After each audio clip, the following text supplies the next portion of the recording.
Oi, gente, tudo bom? Eu tenho ouvido e lido muita gente, muita vítima se questionando se ela também é narcisista, se ela se tornou um deles, né, por conta de alguns comportamentos que não se tinha antes. A primeira coisa que a gente tem que lembrar é: eu não acordo no dia seguinte me tornando um narcisista, por exemplo. O narcisismo é um transtorno de personalidade, né? Ele foi construído durante a primeira, segunda infância, ou a pessoa já tinha isso em sua genética, né? Então não é pum.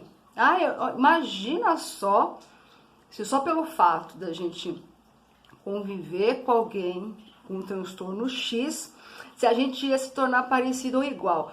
Senhor de Deus, né? Eu acho que realmente o mundo inteiro teria transtornos sérios, porque todo mundo em algum momento teve ou ainda tem contato com pessoas, independente do tipo de transtorno que tenham.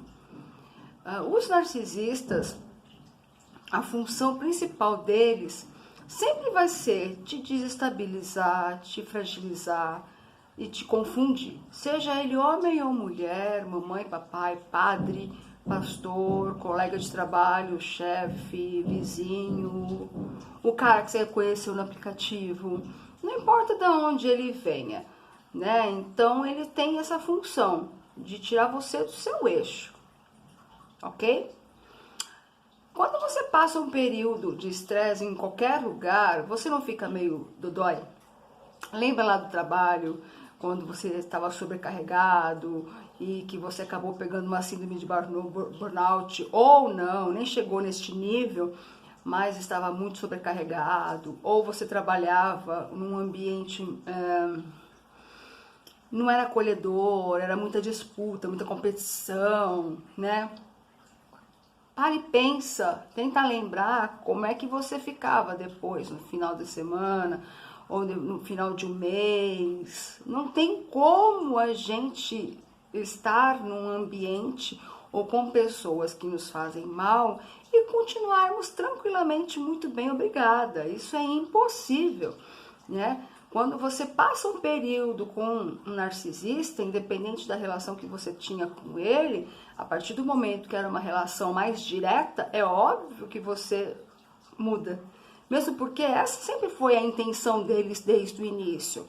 Não, vamos lembrar que para eles o interessante é moldar você a semelhança dele, do que ele não é, né? Então você lembra que você vivia ali na sombra, olhando o senhor, sim senhora, ó, pessoa maravilhosa e tudo mais, né? Eu não consigo viver sem essa pessoa, eu sou dependente dessa pessoa, essa pessoa roubou minha identidade, da qual eu não sei mais nem quem eu sou. Como é que agora a gente termina tudo isso e volta a ser quem a gente era? Impossível. Não. Então, para de dizer que você virou narcisista, porque isso não existe, para começo de conversa. O que existe é você se transformou naquilo que ele queria que você se transformasse, ou mudou, conseguiu mudar algumas características suas, ou você acabou saindo dessa relação, carregando algumas características dele. E você não percebe que você está fazendo isso. Você era tão agredida durante tanto tempo, você ouviu tanta coisa ruim, que quando você menos percebe, você está dizendo essas coisas horrorosas para outras pessoas também. Não porque você é assim, é porque você escutou tanto, que de repente isso já está no teu piloto automático de começar a reverberar de novo isso com outras pessoas. Você não é isso, tá? Isso é deles, tudo isso, esse lixo é deles, não é teu. E você pode voltar a ser uma pessoa muito bacana, cheia de qualidades, pode se reencontrar, pode se ressignificar. Tudo na terapia, meu amor. Então não se preocupa que, obviamente, você vai ficar mais irritada, mais agressivo, você vai ficar com menos paciência com as pessoas. Ai, eu quero solidão, eu não tenho mais saco com o ser humano. Isso é comum. São queixas comuns de quem acabou de sair de uma relação. Entendeu? As vítimas de abuso, eu costumo dizer que elas atingem um outro nível de entendimento das coisas, um outro nível de olhar as coisas, um outro nível de se perceber ali. Você não vai ter mais as mesmas ideias, não vai tirar mais as mesmas conclusões, você não vai mais o que você achava de muita coisa muda, a sua visão de coisas e pessoas mudam, e isso é maravilhoso, isso é muito bacana, mas isso é um processo que a gente vai caminhando depois que acaba toda a relação, mas que é muito importante se refazer. Então, nessa de se refazer, que não é teu, a gente vai identificar e vai devolver simbolicamente pro dono, né?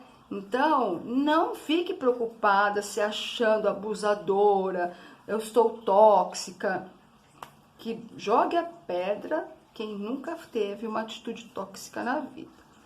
O ser humano faz isso o tempo inteiro. O problema não é ter atitudes tóxicas, o problema é ser tóxico. Porque todo mundo tem um lado bom e um lado ruim, ninguém é alecrim dourado.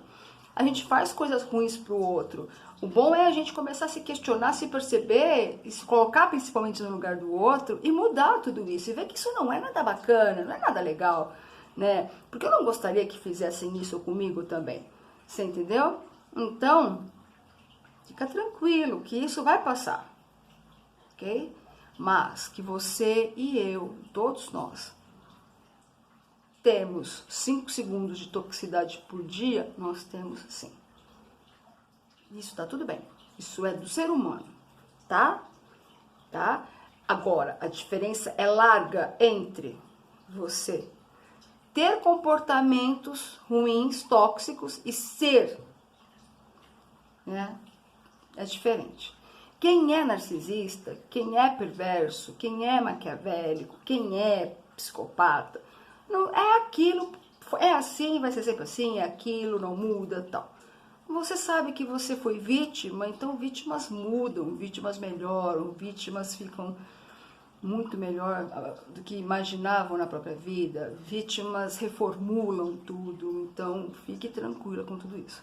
Tem 2 tipos de dependentes, né, que a gente costuma chamar dos ativos, que são aqueles que são mais ciumentos, mais briguentos, aqueles que são mais controladores e que sempre estão tentando buscar algum tipo de atenção.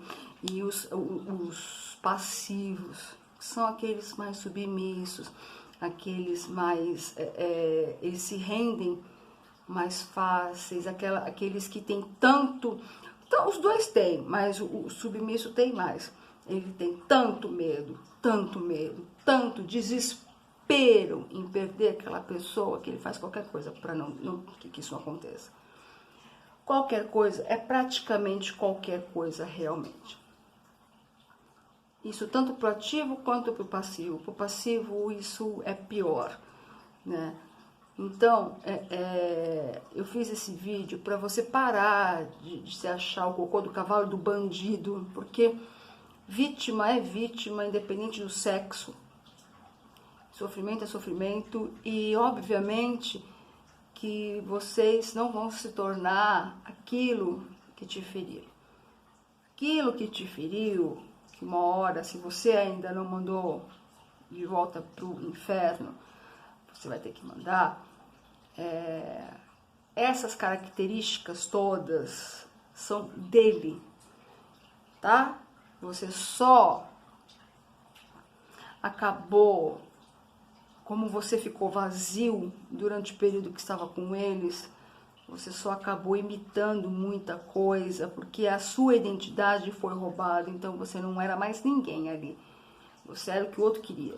E, obviamente, para o outro é muito mais vantajoso ser como ele, né? Mais fácil de manipular. Então, isso tudo passa, você vai ficar bem, você não é nada disso que você está pensando, mas precisa encarar uma terapia, precisa se encarar, precisa se conhecer para poder fazer mudanças, para poder ficar bem. Eu posso te garantir que você fica bem, dentro de um processo terapêutico, sim, tá?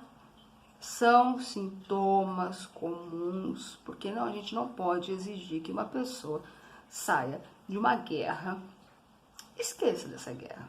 Ela não vai ter pesadelo, ela vai ficar bem, ela vai escutar um tiro à distância, ela nem vai se importar. Isso não existe, gente.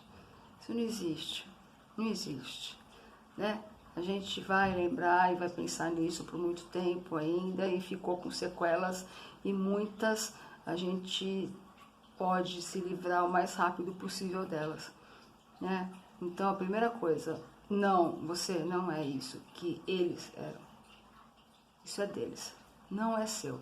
Vamos de novo? Toda maldade, toda agressividade, toda a falta de... todo uso, todo abuso, toda humilhação, de não se importar com você, de não se importar com o seu coraçãozinho, de não estar nem aí pra você. Isso não é seu. Isso é deles. Isso não te pertence, nem que você quisesse. Isso passa. Identifique o que você tem que não é teu, identifique coisas, características que você percebe em você que não estão bacanas. Anota no papel e vai pra terapia, vai trabalhar isso que você vai ver. Você vai sair disso, tá? Você não é e jamais será nem que queira aquilo que te ferir.